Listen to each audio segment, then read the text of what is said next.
Alors Chantal, on va attaquer dans le vif du sujet finalement. Allons-y. Allez, le projet que tu as mis en place, qui est un projet qui est conséquent, t'es pas seul. Si j'ai bien compris, c'est associé aussi à ton parcours personnel. Tout à fait. Donc, Ouais. Tout à fait, mais c'est assez long à raconter, mais je ne vais pas tout raconter. Quand j'étais petite, donc, comme je t'ai expliqué, j'ai fait ce qu'on appelle une NDE ou EMI. Ça dépend, c'est la même chose. Hein. qui veut dire C'est la mort imminente, c'est la sortie de corps. C'est très impressionnant quand on est une petite fille et surtout quand on est d'une famille très rationnelle. Donc j'ai vécu cet instant merveilleux que je garde en moi comme aujourd'hui comme si ça s'était passé hier, mais qui m'a laissé de très belles choses dans ma vie et un parcours vraiment hors du commun. Donc c'est vrai que bon, cette NDE, j'ai ramené quand même pas mal de choses. J'ai ramené ce qu'on appelle l'amour absolu. J'ai ramené cette lumière, j'ai ramené l'amour des autres. Et puis bon, chemin faisant, bon, il m'est arrivé plein de choses dans ma vie avant. Et il y a une dizaine d'années, suite à un gros problème de santé que j'ai eu cette envie de créer. Donc à l'origine, c'était un magazine. C'est toujours un magazine que je voulais, que je me dois même de faire en 3 médias. Donc j'ai encore beaucoup de travail devant moi. Là, dans l'immédiat, enfin depuis quelques années, nous l'avons fait depuis maintenant, ça fait 7 ans qu'il existe sur Internet. Et ce magazine, T'es pas seul, se veut humaniste, se veut très proche de l'être humain et surtout un guide constant parce que le fil rouge de ce magazine, c'est la solitude. Mais la solitude telle qu'on l'entend aujourd'hui, c'est-à-dire autant physique que psychologique.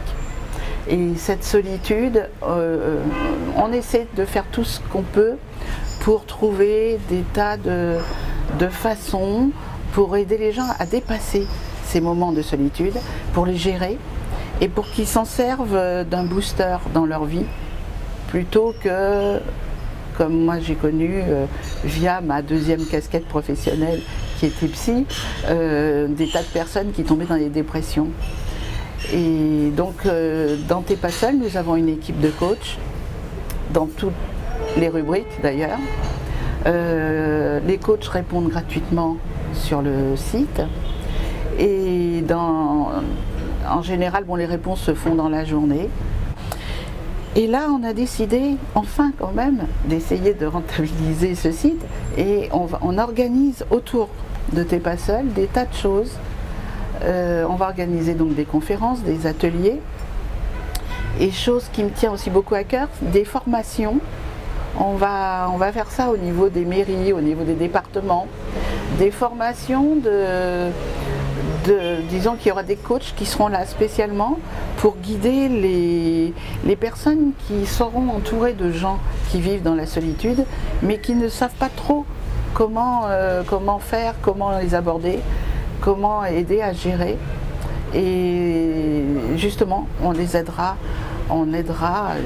ce qu'on voudrait faire, c'est faire tout ça bénévolement. Faire cette partie-là bénévolement, parce qu'il faut qu'un maximum de personnes puissent être formées pour aider un maximum justement de personnes seules. Je ne sais pas si vous voyez, mais T'es pas seul, c'est vraiment tentaculaire. Ça va aller vraiment dans beaucoup de sens. Moi, je m'attelle essentiellement au projet que je me dois de faire, qui est donc un trimédia, c'est-à-dire là, c'est le net, mais je voudrais presse écrite et télévision ou radio. Là, cette année, je m'attelle vraiment à cette chose-là parce que je dois la réaliser rapidement, parce que je pense que ça rendra T'es pas seul interactif. Pour nous, la solitude n'est pas du tout, c'est pas du tout quelque chose de dramatique, de triste, de tout ça. Non. Quand on sait la gérer, la dépasser, ça peut devenir quelque chose, au contraire, un moteur très fort. Donc, on ne veut pas en faire un magazine que de solitude, mais quand on parle solitude, on la parle d'une façon très positive. c'est pas tabou. C'est de moins en moins tabou, de toute façon. Alors, ce magazine, c'est un travail d'équipe aussi. Ce sont toutes des personnes qui sont dans l'harmonie, dans l'amour et dans l'humanisme. Donc, il y a Karine Micard, qui est la rédactrice en chef, qui m'aide beaucoup, autant qu'elle peut, parce qu'en parallèle, elle vient de finir un magnifique livre. J'ai donc les coachs qui sont là vraiment pour m'épauler, pour me donner des tas d'idées. Et puis j'ai toutes les personnes que je rencontre sur mon chemin, qui sont là ou qui m'appellent ou qui viennent vers moi en me disant mais votre projet est merveilleux, bien sûr, voilà ce que je peux vous apporter, voilà ce qu'on peut faire. Et les idées se construisent comme ça. Alors comment est venue à l'origine? Ça, il faut quand même que j'en parle parce que je pense toujours à eux. Moi, j'ai perdu 3 ans parce que alors venant de la presse écrite, je me suis acharnée à trouver un éditeur parce que je voulais à tout prix la presse écrite en premier. Et les mois ont passé, et puis alors à l'époque, vous voyez, ça fait 10 ans, quand je parlais Trimédia, on me regardait en me disant elle n'est pas nette, ça ne peut pas exister. La solitude, mon Dieu, mais c'est horrible, on ne va pas parler de ça. Et donc je perdais du temps. Et un jour, j'avais une invitation à une conférence sur un site de rencontre qui sortait à ce moment-là. Et j'avais aimé leur façon de voir l'être humain. J'avais été interpellée par ça. Donc j'ai appelé le responsable et nous avons discuté pendant un bon bout de temps et on s'est rencontrés. Et lors de notre rencontre, on s'est vraiment apporté l'un l'autre. Quand j'ai parlé de T'es pas seul, il a trouvé l'idée magnifique. Moi, je trouvais leur idée géniale aussi parce que c'était avant tout humaniste. Et il m'a demandé, à l'époque, ils n'avaient pas trop d'argent, donc ils m'ont dit, écoutez, si vous voulez, on fait un échange. Vous serez la psy de notre site et nous, on va vous construire votre site. Alors, c'était vraiment pas du tout leur profession, pas du tout, mais ils m'ont fait ce site avec tellement d'amour, de cœur et quand on regarde les premiers magazines, aujourd'hui, c'est vrai qu'ils sont très légers, il n'y a pas grand-chose en contenu, mais ils sont beaux. Ils sont vraiment... alors, c'était pas du professionnel, mais c'était du cœur. Voilà, c'était du cœur. Oui, il y a différentes solitudes, je l'explique là en page d'accueil. Les plus difficiles, ce ne sont pas celles que vous décidez vous, qui sont étrangement bonnes et elles sont canalisées, elles sont décidées. Oui, voilà, donc ce ne sont pas les plus difficiles, ce sont celles que la vie vous impose. Et là, c'est vrai qu'après, il faut quand même quelqu'un près de vous pour vous guider un petit peu. Oui. Mais il y en a de plus en plus. La solitude, c'est quelque chose qui s'étend à l'ère d'Internet, à l'ère de tout ça. C'est quelque chose qui grandit. Se remettre de la dimension humaine dans l'échange. Oui, voilà, parce que Internet, c'est quelque chose de très bien. Toutes ces personnes qui sont seules, qui veulent trouver un compagnon ou une compagne via les sites de rencontres, pourquoi pas? Après tout, si ça... Voilà. Mais il faudrait que ceux qui se mettent dans cet engrenage sachent exactement où ils mettent les pieds, ce qu'ils vont rencontrer, ce qu'ils vont vivre et ce qui va en être. Tout ce qui est Facebook, tout ça, moi je ne suis pas contre. Hein. Au contraire, je trouve que c'est très beau, mais c'est aussi virtuel. Donc vous avez l'impression d'avoir 1000 amis, mais ce ne sont pas des amis. C'est déjà agir sur soi-même, déjà. Obligatoirement, voilà, tout à fait. Ah ben, t'es pas seul, c'est tout à fait ça. C'est vraiment connais-toi toi-même, hein. Bien sûr. Ça commence par là, effectivement. Ben, ça commence par là, déjà pour aller vers les autres. S'aimer soi-même aussi. Et qu'est-ce que s'aimer soi-même? C'est pas s'aimer d'une façon égoïste. C'est une autre dimension. Moi, j'ai mis des années à comprendre tout ça. Alors, on peut comprendre que chacun a son petit chemin et c'est pas toujours très, très facile. Parce que comme je vous dis, moi j'ai le départ et j'ai l'arrivée. Et toutes les choses qui sont au milieu, je les ai pas. Donc c'est là où je perds mon temps dans ma vie. Dans ma vie, c'est terrible. Grâce à la NDE, j'ai le départ, j'ai l'arrivée, mais c'est pareil, tout ce qu'il y a au milieu, pour que je grandisse, pour que mon âme grandisse, je les avais pas non plus. Donc je travaille comme tout le monde, comme tout le monde. je sais plus quoi, il y a un dicton qui dit la finalité n'est pas le... Oui, c'est oui. Le moyen d'y arriver, en fait, c'est le chemin c'est le chemin qui est le plus difficile, bien sûr. C'est le plus difficile, mais aussi qui est le plus enrichissant. Mais oui, mais il n'est pas simple. Il n'est pas simple. Et c'est pour ça qu'il ne faut jamais baisser les bras. Il faut toujours se dire, si je n'y arrive pas aujourd'hui, j'y arriverai demain. Des embûches, voilà, il y en a plein. Oui. Comment tu les dépasses finalement? Alors moi, j'ai ma petite méthode très personnelle. Je me mets sous la couette avec mon casque sur les oreilles et de la bonne musique. Et je fais passer les graves de la musique assez fortes pour qu'elle me pénètre. Et je peux vous dire que ça me permet, moi, de déconnecter complètement, de repartir. Et quand je reviens, impeccable. C'est vraiment ma thérapie. Et ça, c'est depuis toujours. Je crois que j'ai dû ramener ça de là-haut aussi. La musique est un équilibre. Pendant des années, ce sujet était très tabou. Moi-même, quand je l'ai vécu, j'avais 8 ans. Et j'étais d'une famille très rationnelle, très cartésienne. Je ne pouvais pas en parler. Quand je suis revenue, j'étais plus la petite fille d'avant. Alors mes parents le disaient, mais ils ne se rendaient pas compte de ce qui se passait en moi, de ce que j'avais vécu et de ce que je savais. Et j'avais toujours 2 ans d'avance par rapport à tout ce qui se passait dans la famille.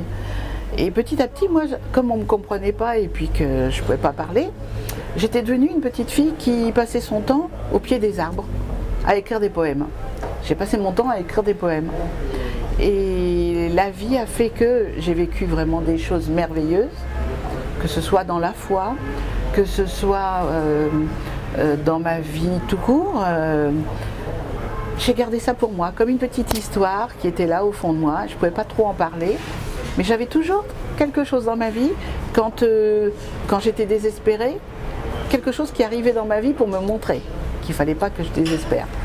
Et j'ai attendu quand même 32 ans, enfin j'ai attendu mes 40 ans pour en parler à mon père et pour lui expliquer réellement ce qui s'était dit dans la cuisine, qui était dans l'appartement, parce qu'ils avaient 2 appartements contigus, dans l'appartement opposé à l'autre, dans la chambre où j'étais dans l'autre appartement.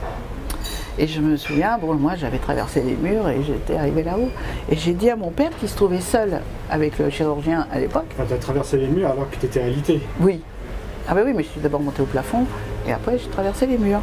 Mais bien, hein. Là-haut, on n'a pas peur de traverser les murs. Je savais que c'était mon père qui pleurait sur moi, je savais tout ça, mais sans les angoisses que nous avons ici. Et j'ai pu raconter à mon père l'échange qu'il avait eu avec le chirurgien, mais textuellement tout ce qui s'était dit. Et là, lui qui était très cartésien, lui qui me disait c'est normal, dans le coma on entend tout, il me dit mais comment tu sais ça? On était que tous les deux. Ben, je dis oui mais moi j'étais là. Et là il n'a pu rien dire. Il n'a pu rien dire parce qu'il s'est rendu compte que je savais.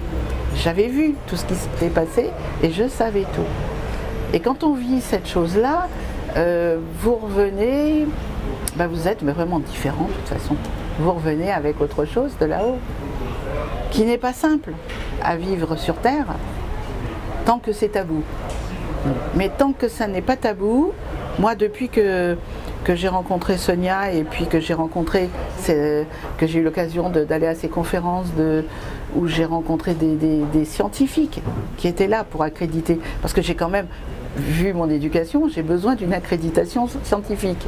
Et aujourd'hui, on a la possibilité d'avoir ça. Donc c'est vrai que les NDE ou les IMI deviennent vraiment des sujets beaucoup moins tabous. On en parle beaucoup plus. Et puis les gens parce qu'il y en a beaucoup qui en font, hein. Faut pas croire, on est des milliers sur Terre à avoir fait ça. Mais beaucoup se taisent dans leur coin. La vie est merveilleuse. Tous les jours? Oui. Tous les jours. Oui. Et quoi qu'il se passe, et malgré tout ce qu'on peut vivre de difficile, il y a toujours cette lumière qui arrive, il y a toujours quelque chose de merveilleux. C'est pour ça que moi je tiens beaucoup à ce magazine pour aider de toute façon toutes ces personnes. Bon, qu'est-ce que la solitude? C'est rien. C'est rien si on regarde de très près. C'est vrai qu'il y a des solitudes qui sont très difficiles. Quand une personne perd un être cher, c'est hyper difficile à vivre. Mais quand vous connaissez ce qu'il y a de l'autre côté.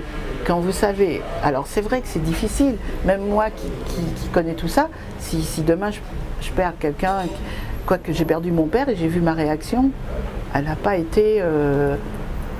elle n'est pas catastrophique si vous voulez, parce que je sais ce qui se passe après. Donc j'ai pas la même douleur. C'est pas la même douleur, c'est autre chose. Et la vie est belle sur cette terre. Elle est encore plus belle là-haut. Ça, c'est ce que je peux dire. Déjà, c'est d'inviter tout le monde à vivre pleinement sa vie. Il faut vivre pleinement. Et puis chaque jour qui passe, plutôt que de chercher à vivre le passé, le futur, je crois qu'il faut s'arrêter au présent. Carpe diem. C'est essentiel aussi, ça. Vivre pleinement le présent. Alors moi, je voudrais revenir sur le concept d'amour inconditionnel. Oui. C'est ça? Oui, tout à fait. Donc, amour absolu, amour inconditionnel. Ouais. Ouais. Comment on peut le qualifier en fait? Alors là, l'amour inconditionnel. L'amour inconditionnel, moi je l'ai retrouvé avec mes enfants. Donc je crois que ça, tout un chacun le ressent avec ses propres enfants. C'est-à-dire un enfant peut faire n'importe quoi, vous l'aimez toujours de la même façon. Rien ne change. Même quand c'est catastrophique pour vous, vous l'aimez de la même façon. C'est de l'amour inconditionnel. Et ça, on le retrouve vraiment comme ça. Alors je pense qu'il y a des couples qui ont la chance de se retrouver de vie en vie, ça j'y crois beaucoup, moi, personnellement. Donc dans ces moments-là, ils revivent l'amour inconditionnel. L'amour inconditionnel, c'est aimer quelqu'un sans condition. Ça veut bien dire, voilà, c'est-à-dire qu'il faut l'aimer comme il est. Il faut l'aimer avec ses défauts, ses qualités, avec sa façon d'être, de vivre, de penser, qui n'est pas forcément la vôtre. Et ça, c'est l'amour inconditionnel. C'est un amour lumineux, c'est un amour éternel, c'est un amour magnifique. Celui que vous aimez, je vous dis, il peut faire n'importe quoi, être n'importe quoi, vous l'aimez toujours de la même façon. C'est vraiment ce qui existe de plus beau, de plus fort. De toute façon, pour moi, je pense que la plus belle des énergies, pour moi, c'est l'amour. C'est l'amour. Et c'est le moteur d'une vie. C'est le moteur d'une vie. Ou quelle est ta raison d'être, finalement? Bonne question. Bonne question. Ma raison d'être. Ma raison d'être, c'est déjà d'essayer de travailler un maximum sur moi pour grandir, pour faire grandir cette âme qui a besoin de grandir encore. Ma raison d'être, oui, t'es pas seule, bien sûr que c'est un bébé que je me dois de voir vivre, grandir, mais c'est pas ma raison d'être, parce qu'elle est plutôt la raison d'être de quelque chose de beaucoup plus loin que moi. C'est la raison d'être. C'est un moyen, en fait. C'est un moyen, voilà. C'est pas ma raison d'être. Même si demain je deviens la plus grande éditrice d'un magazine, je serai toujours quelqu'un de très lucide de ce qui n'était pas seul. Non, pour moi, ma raison d'être, c'est déjà le bonheur des gens. Je l'ai vécu au travers de ma profession de psy. J'ai eu la chance, je ne sais pas comment, mais enfin j'ai eu la chance de pouvoir aider certaines femmes qui ne pouvaient pas avoir de bébé à être enceintes, et j'ai eu 6 petits filleuls de cette façon-là. Ça, c'est inestimable comme bonheur. Ça, c'est une raison d'être, de pouvoir aider la personne qui en a besoin. Oui, et ma raison d'être, c'est de trouver toutes les possibilités que je pourrais et de trouver tout ce qui pourra aider les personnes dans leur place.